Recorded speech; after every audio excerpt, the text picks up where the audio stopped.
Esu. Sveiki, Laisvosios bangos eteryje laida Esu ir aš, žurnalistė Ugnė Siparienė. Šioje laidoje kalbinu žinomas Lietuvos moteris, verslo, valdymo, politikos ir kitų sričių lyderės, kurios tikrai gali pasakyti esu, nes kryptingai siekia savo svajonių įgyvendinimo. Dabar jos pavyzdys kitiems ir kitoms. Šiandien mano viešnia teisininkė, advokatų kontoros savininkė Judita Judickienė, kurios gyvenimo istorija puikus įrodymas, kad nei vaikai, nei buitis nėra kliūtis siekiant karjeros aukštumų. Labadiena, Judita. Labadiena.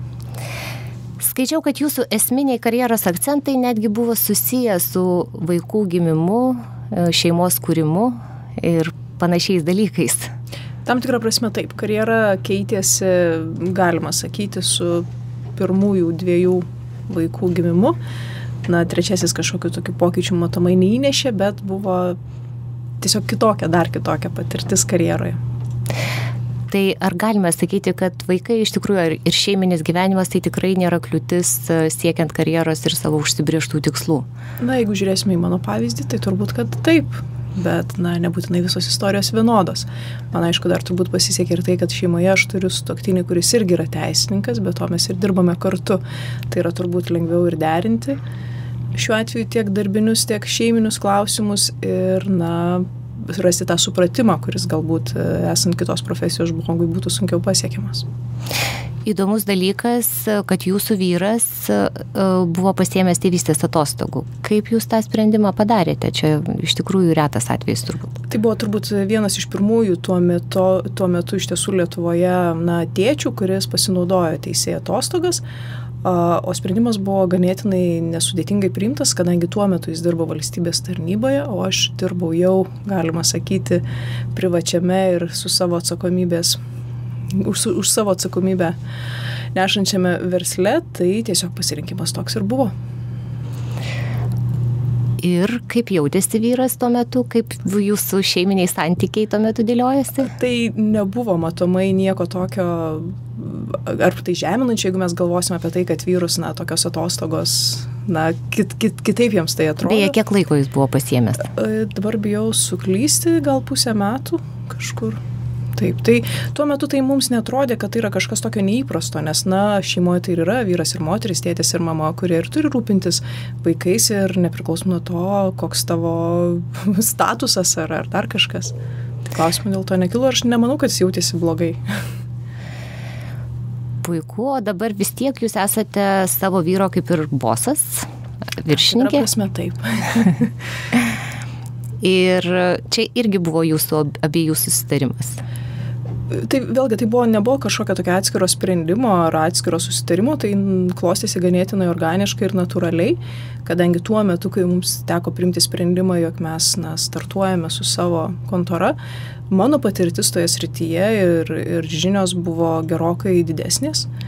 Ir, vėlgi, net, kaip sakiau, nebuvo atskiro sprendimo ar susitarimo, kad taip turėtų būti. Tai natūraliai organiškai vystėsi ir keletą kartų po to vėliau esam tiesiog to klausimų truputėlį diskutavę, bet jisai tiesiog pripažįsta, kad, mano žinios ir patirtis šitoje vietoje yra didesnės ir tą reikia išnaudoti, o ne turėti kažkokias, ambicijas ir atitinkamai dėl to turėtų nukentėti tai, ką galime padaryti geriausia. Bet kokiu atveju pradėti savo verslą, atidaryti savo kontorą turbūt vis tiek turėjote abejonių, dvejonių, nežinau, kaip susirinkti klientūrą ir panašiai, kaip jūs su visu tuo susidorojot?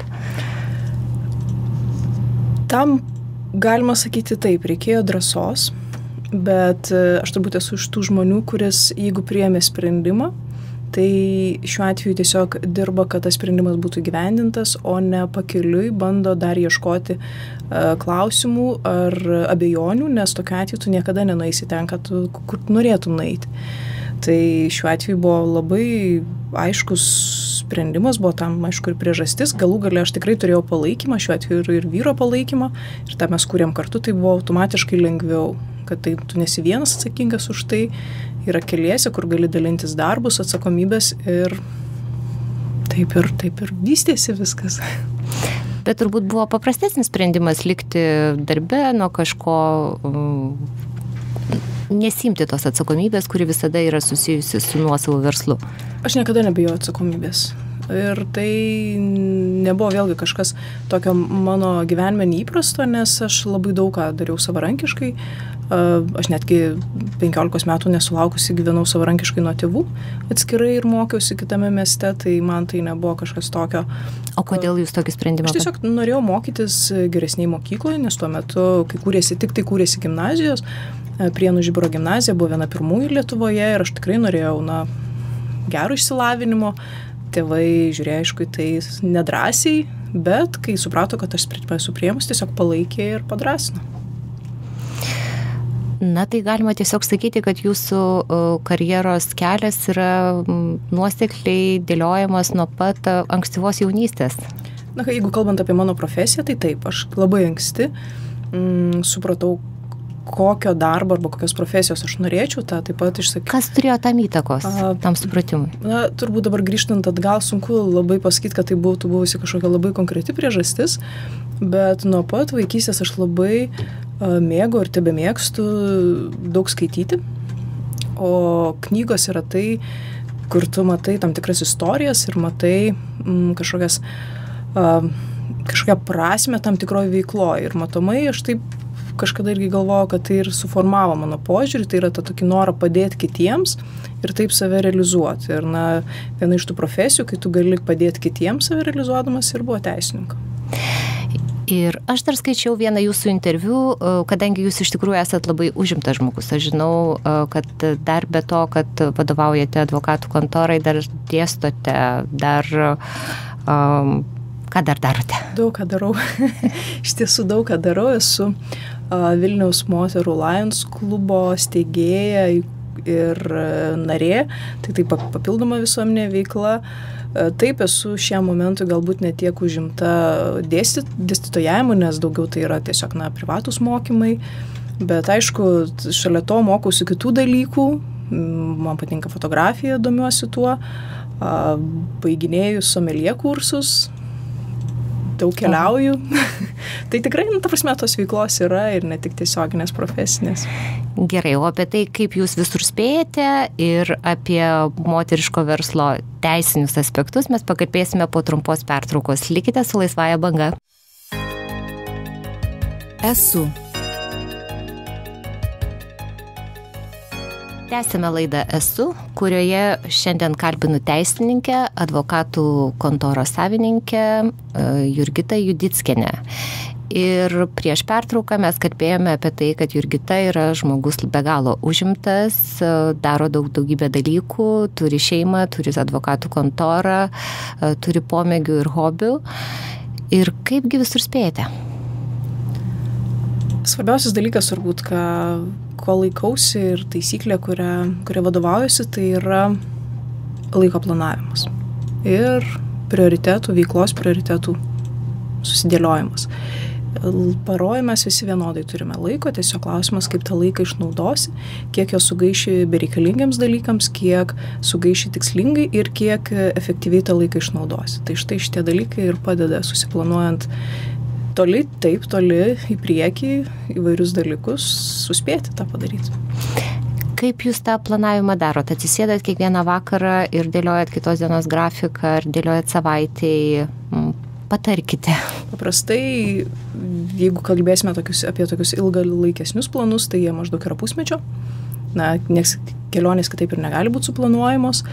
Jeigu mes kalbame apie šeimos renginius ar kažkokias išvykas ar pramogas, jos lygiai taip pat maždaug pusė metų yra suplanuojamos, kad mes turėtumėm galimybę būti visi kartu ir neatsirastų kažkokių atsitiktinumų. Jeigu mes kalbėsime apie mano darbo planus, tai paprastai yra mėnesio planai, mėnesio darbo grafikas, kuris yra peržiūrimas prieš kiekvienos savaitės į priekį, visada dar kartą peržiūrime, kad užpildyt tuščius tarpus, kažkokią kitokią atsiradusią veiklą, kuri gali būti tiesiog visiškai neplanuota, bet būtinai reikalinga.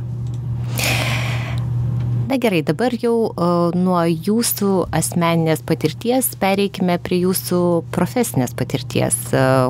ir pabandykime palyginti, ar kaip jums atrodo, būdama verslo teisės specialistė, jeigu pažvelgtumėt į moterišką verslą ir vyrišką verslą, mes galėtume rasti čia kažkokių niuansų, jūsų pastebėjimų? Galbūt tokių ypatingų pastebėjimų arba tokių kardinalių skirtumų galbūt ir nėra, tiesiog galima būtų žvelgti taip, kad apskritai versle moterys yra tiesiog vis dar retenybė ir matomai jau, bet tos moterys, kurios yra versle, jos yra tikrai ir atidesnės, ir drąsesnės. Aišku, jeigu lyginsime emocinę dalį, tai moterys iš tiesų yra labiau emocionalios, kartais gal labiau patiklios ir mažiau galvojančios, kad galėtų būti ar apgautos, ar kažkas nesąžiningai pasielgtų jų atžvilgiu. Tai galbūt va čia daugiau tokios įžvalgos ir galėtų būti, kad vis tik verslas yra verslas ir nieks paprastai nežiūri į tavo lytį ir elgiasi pagal tam tikras taisyklės, o norint pagal tas taisyklės veikti, tiesiog turi ir prisiderinti. Ir savo kartais tą moteriškai pradą panaudoti, tik tai jeigu reikia, kaip nors kitaip paveikti negu pagal verslo taisyklės, bet ten, kur jau yra žaidimas tikras verslo, tai iš tiesų ir žaisti taip, kaip žaisčia vyriškoji pusė. Bet iš tikrųjų jūs matot, kad yra privalumų moteriškumo, tam tikro moteriškumo prieskonyje versle? Aš manau, kad taip, nes moterim lengviau yra patikėti negu vyrų, ypatingai jeigu tai yra ta plonytė linija, kuri ir skiria sprendimo priėmime, kad ar tikiu ar netikiu, turėsim ar neturėsim. O jeigu klausčiau apie jūsų klientų pasiskirstimą pagal lytį, tai greičiausiai vienareikšmiškai būtų vyrų daugiau. Vyrai, tikrai taip. Jo labiau, aišku, mūsų didžioji dalis klientų apskritai yra verslo įmonės, o vėlgi žiūrint į statistiką, įmonėms retas atvejis, kad vadovautų moteris, tai nenorim kontaktus turime tiesiog su vyriškąja pusė. O kaip jūs galvojat, kame yra to priežastis? Juk moteris puikiai išsilavinusios, jos turi irgi tiek pat, sakykime, startinių galimybių. Kodėl jų tiek mažai vadovių tarpe? Galim tiesiog, tai netgi ne mano gali būti įžvalga, nes yra atlikti ir tyrimai. Iš tiesų Lietuva pirmauja moterų išsilavinimo srityje, bet labai stipriai atsilieka verslumo srityje. Tam priežastys gali būti kelios, tai yra tradicijos. Tam tikrą prasme, nes vis tiek mes dar, kaip ir vis ta pati Europa, keliaujame truputėlį iš paskos ir tradicija, kad moteris būtų versle, nėra jau tokia dažna. Kita vertus, moterys, aišku, yra ir atsargesnės, nes atsakomybės jausmas ne tik už save, bet ir už šeimą gali būti tas faktorius, kuris, ne visiškai, tiksliau kartais, sustabdo nuo sprendimo dėl savo verslo. Motinystė, kuri vėlgi, ne visais atvejais leidžia derinti 100% savo veiklą su vaiko auginimu, irgi gali būti tam priežastis. O jeigu kalbėtume apie teisinę aplinką verslui, jinai yra gera šiuo metu? Yra tinkama? Jūs skatintumėte moteris imti verslo? Vienareikšmiškai taip, nes prielaidos tam yra tikrai tinkamos, kažkokių diskriminacinių sąlygų tikrai nėra. Kita vertus, mes net esame darę studiją teisinės aplinkos, kaip teisinis reguliavimas padeda derinti darbą, karjerą ir šeimą. Ir mūsų įžvalgos ir išvados buvo tokios, kad iš tiesų dabartinis reguliavimas yra ganėtinai palankus derinimui, juo labiau, kad tam tikrai prielaidos yra, tik kita vertus, nedažnai žmonės išnaudoja tas galimybės, kurių tikrai yra ganėtinai daug. Bet kalbant apie bendrą teisinę aplinką, iš tiesų kliūčių nėra praktiškai kliūčių, reikia tik tai drąsos, idėjos, svajonės ir to noro dirbti. Kita vertus, reikia tiesiog atrasti matomai tai, ką tu pats geriausiai darai, nes gali verslą kurti tik tuomet, kai darbas tai tau nėra darbas, o verslas tavo tiesiog tampa gyvenimo būdu arba ta veikla gyvenimo būdu, tuomet nebelieka klausimo nei kaip tą derinti, nei kokios kliūtys yra, nes tai tampa tiesiog tavo gyvenimu ir tiek. Puiku, šiais gražiais žodžiais mes ir baigėme šios dienos laidą. Tai buvo teisininkė, advokatų kontoros savininkė ponia Jurgita Judickienė Ir jūs klausėtės laidos Esu, kurią kuria Moterų informacijos centras, įgyvendinamas projektą Lyčių lygybė pelninga investicija. Projektą finansuoja ES socialinis fondas. Laidos Esu klausykite kiekvieną darbo dieną po 10:30 val. Žinių.